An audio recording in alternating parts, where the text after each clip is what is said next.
Hello, friends. This is Dr. Benjamin Smith, lecturer in philosophy with CatholicStudiesAcademy.com. Welcome back to Commentaries and Readings. Today I just want to bring you a few comments on the recent celebration we had of the Feast of Divine Mercy in the Catholic Church. This was several weeks ago, but a couple of things came to my mind during that celebration that I thought may be worth sharing. I will admit that I am not exactly someone who practices the devotion that's specifically associated with that great feast.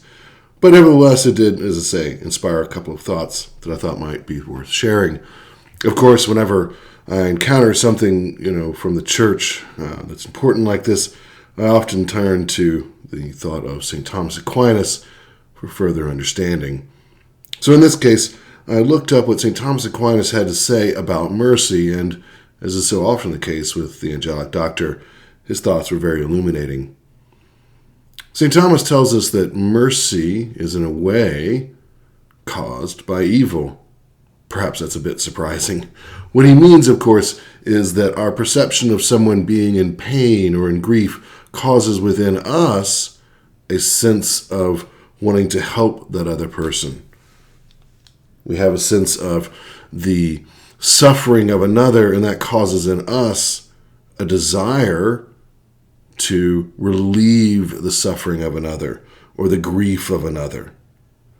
Now, this comes about in several different ways. That is, there are several different ways in which we can.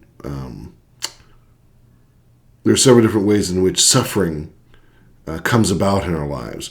It can come about through a corruption that's contrary to our natural desire or appetite. For example, getting a disease that is contrary to your natural appetite for staying alive.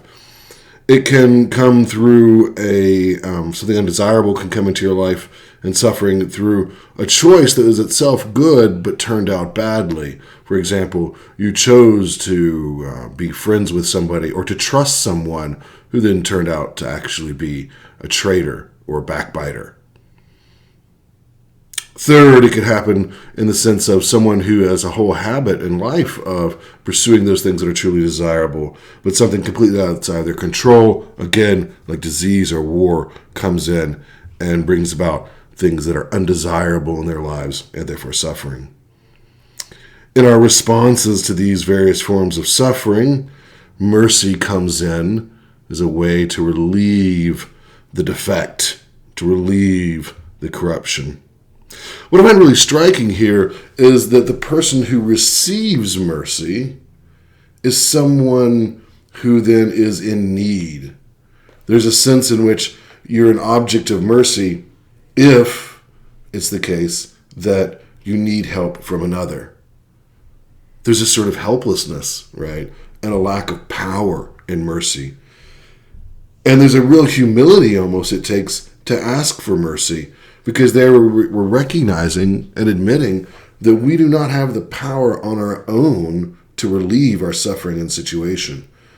Think about just how contrary that is to the modern mindset that is so prideful, so self-assured, so arrogant, so sure that we need nothing from others. I often reflect on this when I think about the fact that very often those who pursue subversive forms of thought in life demand justice, but they don't ask for mercy, and they never have gratitude. They want what's given to be what they deserve, not what they should be grateful for. Well, friends, those of us who have seen a few more things and been taught by the wise know that there are many things that we are in fact powerless over. There are many times in our lives where we're instructed to know that we need the help of others, that we need our suffering, our unhappiness to be relieved by sources beyond our own power. As I say, that requires a lot of humility and self-knowledge. Another interesting thing that St. Thomas says about this, and this is along the same track, is he talks about those who are very likely not to give mercy. We could certainly recognize that those who are prideful and arrogant are very unlikely to ask for mercy or see that they need mercy. But he also says there are two kinds of people who are inclined not to give mercy. Whew. Think about that, friends. Do you want to be that man? That man who is not inclined to give mercy? There are two kinds, and these are just as prevalent among men and women. One kind is the contemptuous, the person who enjoys having contempt for others and looking down on others, for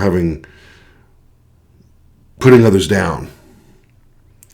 Some people find that enjoyable. It makes them feel as if they're being built up to see others belittled and put down. I can think of a few people I've run into for sure who have that characteristic. Second is the prideful man. This is the man who thinks of himself as the center of the universe, that is his own substance as if it were the ultimate end of others. That, my friends, is a kind of narcissism and egoism that we want to stay far from. When I think about this, just as a little bit of an examination of conscience for ourselves, are we inclined to be merciful to others? Are we not inclined to be merciful? And if so, is that because of pride or because of a contemptuous spirit? Certainly something we would want to overcome in ourselves and be aware of in others. Well, friends, I hope that you found these comments helpful and useful. Until next time, God bless.